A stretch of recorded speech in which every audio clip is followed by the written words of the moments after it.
ոմանք իրենց նորից արդարացնում են, բայց դրա կարիքը չկա։ Մենք այս պայքարի հենց առաջին օրվանից հռչակել ենք հաշտության մասին, ճշմարտության մասին, արդարության մասին, ինքնագնահատականի մասին, ինքնաճանաչողության մասին, թե անձ, թե հասարակություն լայն իմաստով։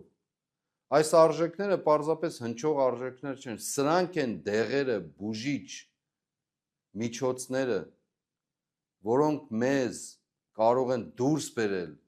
մեր այս շրջափակված, կալանավորված վիճակից,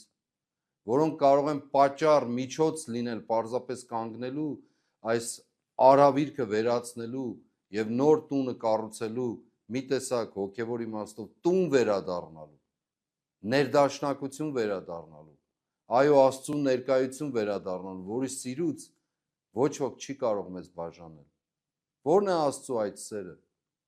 Ինքնազոհությունը մարդու համար, ամեն ինչ տալը մարդուն եւ ցույց տալու այն օրինակը, որ դու էլ կոչված ես նույնը կատարելու, որովհետեւ առանց ինքնազոհողության, որի բաժիններից մեկը նաեւ սեփական մեղքն ու սխալն ընդունելն է, արդարացման այլ ճանապարհ գոյություն չունի։ Այո, դժվար է մարդու համար ընդունել սեփական մեղքը, ընդհանրապես լայն իմաստով, շատ դժվար։ Հեշտ է մատնացույց անել բոլորին, հեշտ է բոլոր եղած եւ չեղած մեղքերի մեջ մեղադրել բոլորին, բացի իրենից։ Եվ դա միանշանակորեն անկման եւ գլորման պատճառն է դառնում։ Այո, դա ինքնազոհողությունը, չափազանց մեծ կամք, քաջություն է պահանջում, որպեսզի ընդհանրական, հասարակական շահի կամ դիմացինիդ նույնիսկ հետ հարաբերության մեջ կարողանաս կտրել քեզանից, ընդունել դա եւ դառնալ կրողը ճշմարտության, դառնալ կրողը հաշտության, դառնալ կրողը արդարության, բարիքի, Աստծու հետ ներդաշնակ ու համերաշխ ապրելու, այդ սիրուց չկտրվելու։ Եթե չկան այս արժեքները, մի փնտրեք այլտեղ, վերականգնվելու իմաստով, բուժման, ապաքինման իմաստով, որևէ այլ բան։ Մի քանի օր առաջ մեզ բոլորիս ցնցեց, արդեն իսկ պատկերը հստակ էր, Բաքվի բանտերում գտնվող մեր սիրելի հայրենակիցների, եղբայրների տառապանքի մասին է խոսքս։ Պատկերը հստակ էր, անընդունելի, որ հայ ռազմաքաղաքական ղեկավարներ կարող են գտնվել թշնամու բանտում։ Ինչպես ասել ենք, դա բոլորիս բանտարկությունն է, մեր պատվի բանտարկությունն է։ Եվ մի քանի օր առաջ բոլորիս ցնցելը, հուսամ բոլորիս էլ մտածումի առիթ է տվել, վերագնահատելու, հասկանալու առիթ է տվել Ռուբեն Վարդանյանի ձայնագրությունը, խոսքը ուղղված հայ հասարակության ընդհանրապես, որտեղ խոսում էր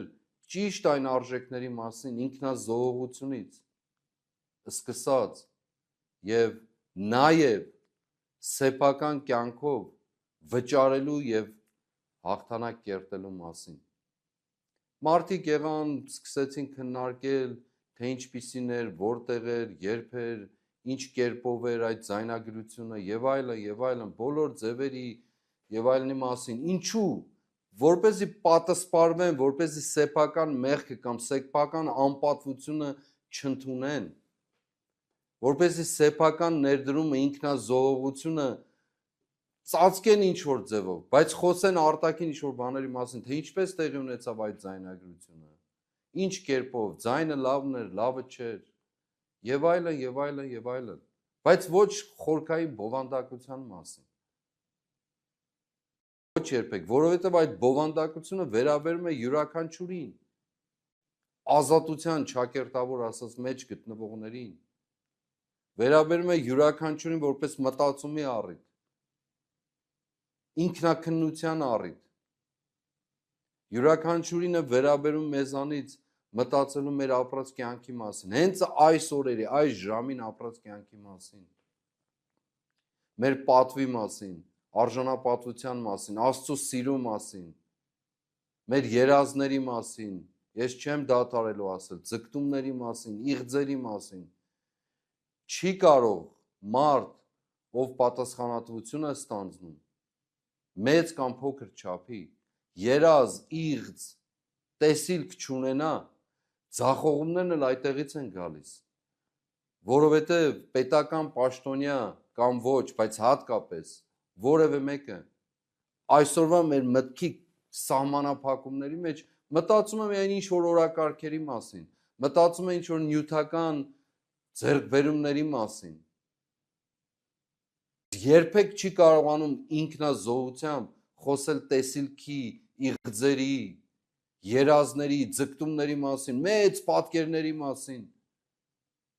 ինքնընծայման մասին, պատրաստ լինելու զոհաբերության, ինքնազոհաբերության ամեն իմաստով։ Եթե սա չկա, այս արժեքը չկա, ուրեմն Աստծո հետ սիրելու եւ սիրվելու պատմությունն էլ չկա։ Եվ ինչ ենք մենք